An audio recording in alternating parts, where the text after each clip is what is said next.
जंगल में चारों ओर अंधेरे का साम्राज्य कायम होता है।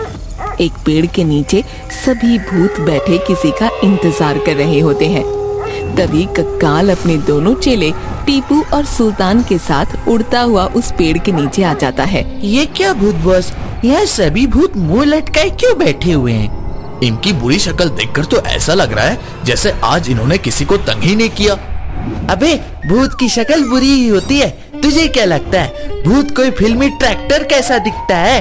अबे उन्हें ट्रैक्टर नहीं फ्रैक्चर कहते हैं। अब तुम दोनों अपनी बकवास बंद करोगे?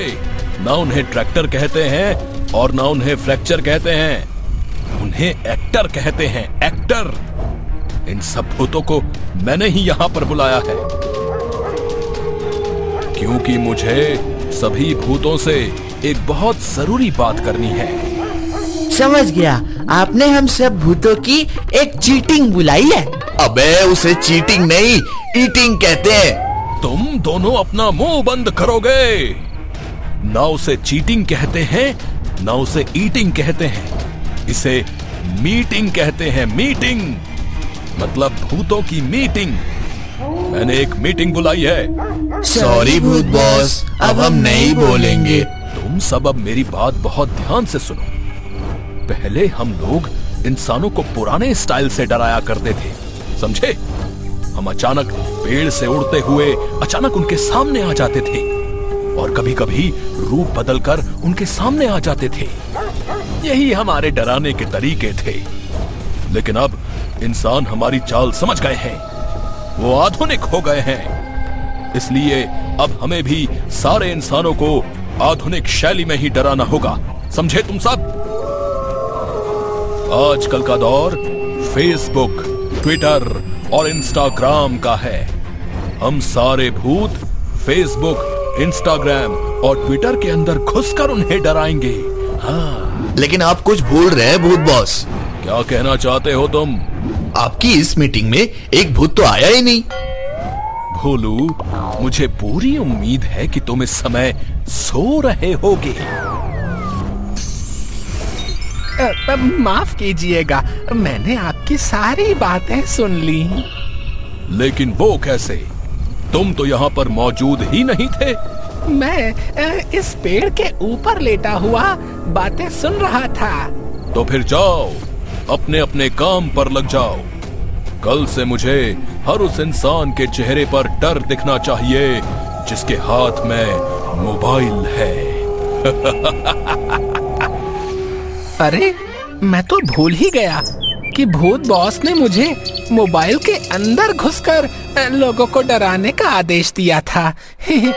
अरे इसका चेहरा तो बिल्कुल चंपा से मिलता जुलता है।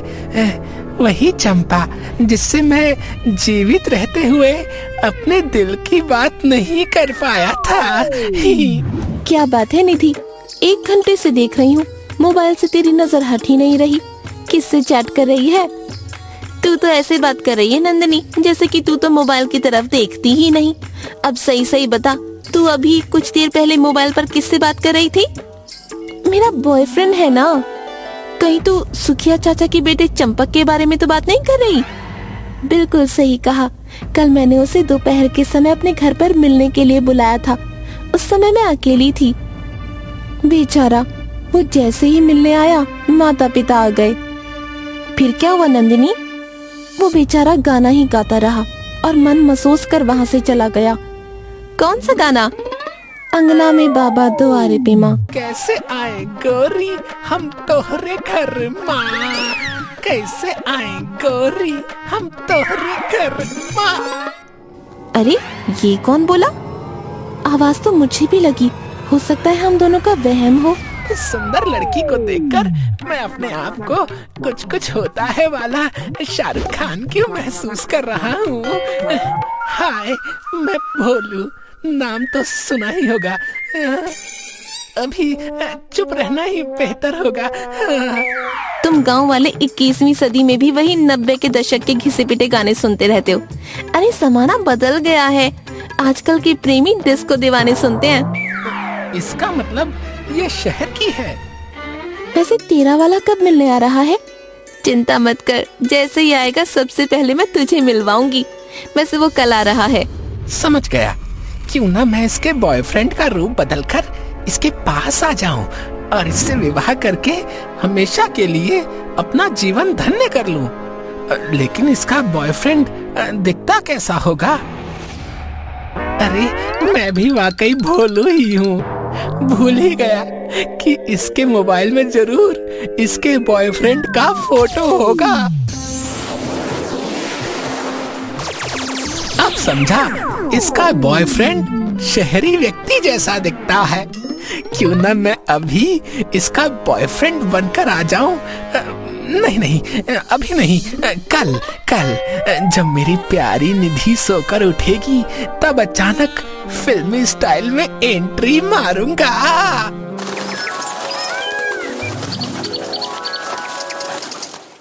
कैसी हो मेरी प्रिय? मुझे पता है कि तुम मेरा ही इंतजार कर रही थी। अरे राहुल, तुम? राहुल?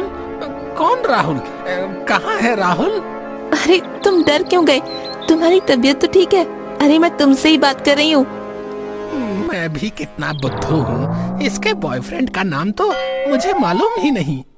लगता है इसके बॉयफ्रेंड का नाम राहुल ही है।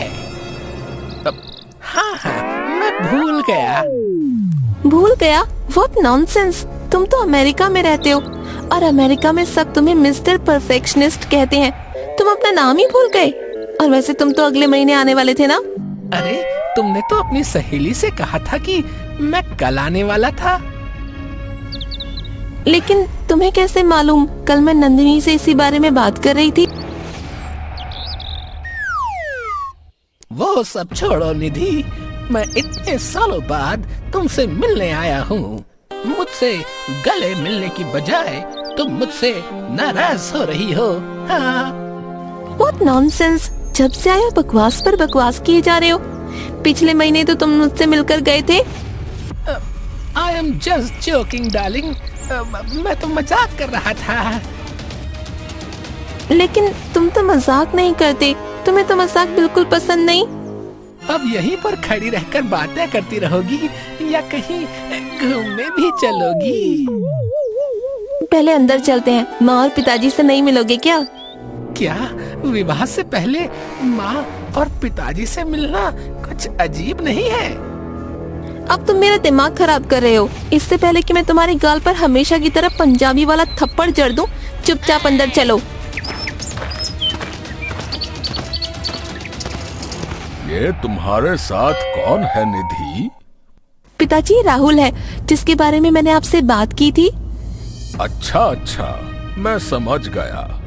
बूढ़ा हो गया हूँ बेटी, इसलिए दूर का थोड़ा कम दिखाई देता है।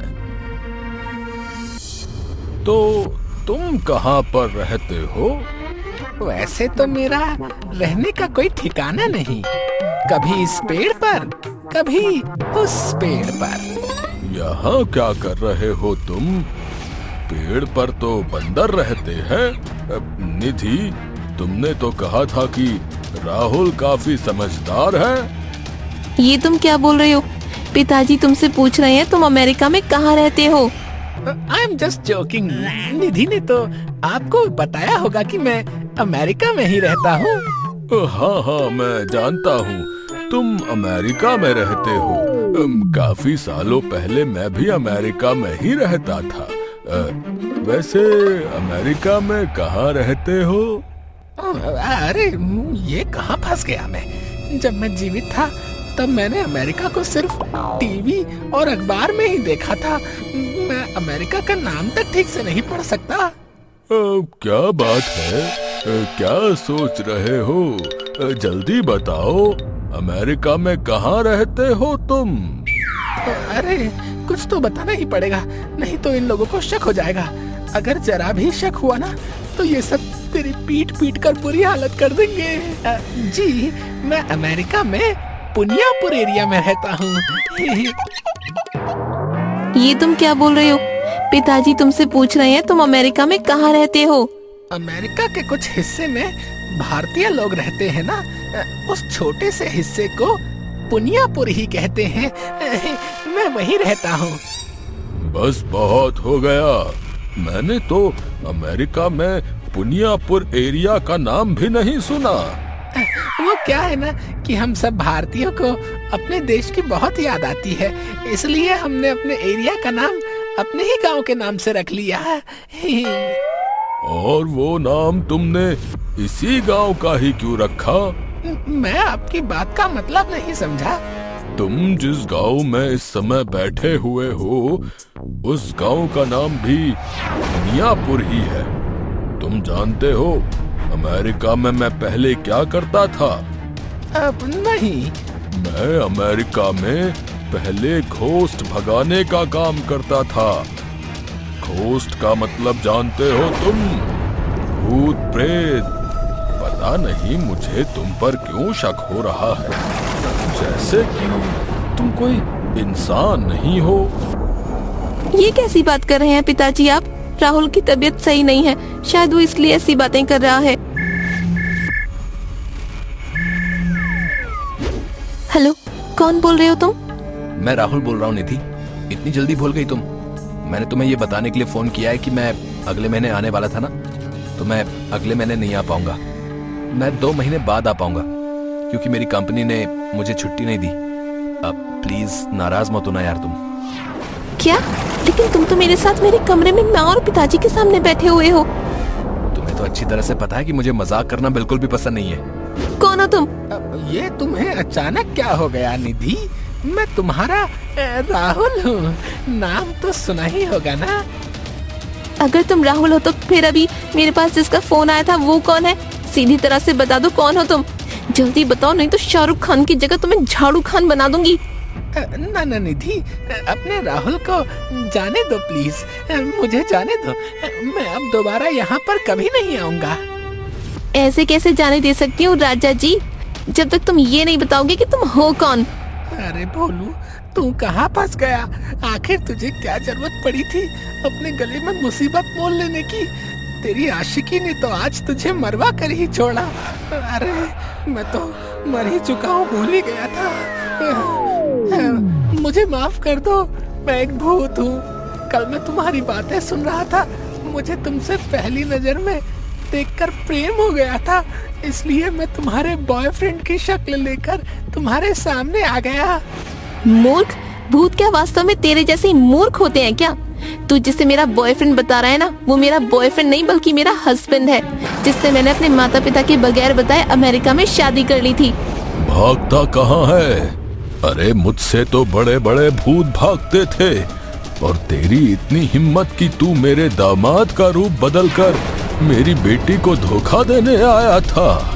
तुझे किसी कीमत पर नहीं छोड़ूंगा। मुझे माफ कर दो, आइंदा मैं ऐसी हरकत नहीं करूंगा। मुझे नहीं पता था कि आपकी बेटी विवाहित है। देखती क्या हो? जाओ जाकर मेरा वो अभिमंत्रित डंडा उठा कर लाओ। एक डंडा जब इसके शरीर पर पड़ेगा ना, तो पूरे 100 सालों तक इसके शरीर से निशान नहीं जाएगा। इसने तुम्हें मूर्ख बनाने की कोशिश की थी बेटी, इसे तुम ही मारो। मुझे अक्सर सपना आता था पिताजी कि मैं एक भूत को डंडे से बुरी तरह से पीट रही हूँ। आज मेरा सपना सच होने जा रहा है। इसी खुशी में मैं सारे गांव को लड्डू बांटूंगी। अरे मुझे छोड़ दो, तुमने मुझे समझा क्या है? मुझे पीटने पर जो तुम लड्डू बांटोगी, इंसानियत नाम की भी कोई चीज है कि नहीं? हाँ, हम में इंसानियत कूट कूट कर भरी हुई है, लेकिन इंसानों के लिए, तुम्हारे जैसे भूतों के लिए नहीं।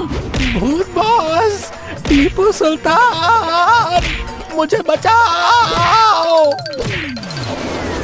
मुझे बचाओ। लगता है वो बेवकूफ भोलू भूत फिर से किसी मुसीबत में पड़ गया है भूत बॉस। जब भी मैं उसे किसी काम के लिए भेजता हूँ तो वो मुसीबत में ही पड़ जाता है। तो क्या करे भूत बॉस, उसे ऐसे ही छोड़ दे। उसकी आवाज सुन के तो ऐसा लग रहा है जैसे उसे कोई बुरी तरह से पीट रहा है। हमें उसकी मदद करनी चाहिए, ये नहीं करनी चाहिए। मन तो नहीं चाहता कि उसकी मदद करूं, लेकिन क्या करूं? वो जैसा भी है हमारी भूत बिरादरी में है। मैं नहीं चाहता कि उसकी वजह से भूत बिरादरी का नाम बदनाम हो जाए।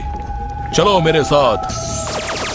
ये क्या भूत बॉस, आप तो यहाँ पर भोलू की मदद करने के लिए आए थे, मगर आपका चेहरा तो इस समय इतना डरा हुआ लग रहा है जैसे कि 90s के दशक में बच्चे रामसे ब्रदर की पिक्चर देखकर डर जाते थे। उसके हाथ में वो डंडा देख रहे हो, वो अभिमंत्रित डंडा है। अगर वो हम तीनों के शरीर पर पड़ गया तो उसका निशान 100 साल तक नहीं जाएगा। तो फिर क्या करना चाहिए? हमें यहाँ से चुपचाप निकल जाना चाहिए, इससे पहले कि भोलू की नजर हम पर पड़े। अरे भूत बॉस, मुझे बचाओ, वरना ये लड़की मुझे मेरा पीट पीट कर बुरा हाल कर देगी। मेरी हिम्मत मारी गई थी जो मैं इससे पहली ही नजर में प्रेम कर बैठा।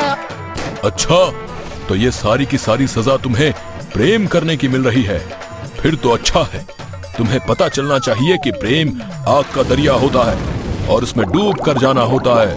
भागता कहाँ है? कुछ देर और रुक, अभी तेरी सारी आशिकी निकालती हूँ मैं। आज के बाद किसी नारी को प्यार भरी नजरों से देखूंगा तक नहीं। मुझे एक नया सबक मिला है। जान बची लाखों पाए। मैं भी क्या बकवास कर रहा हूँ, जान तो पहले चली गई है।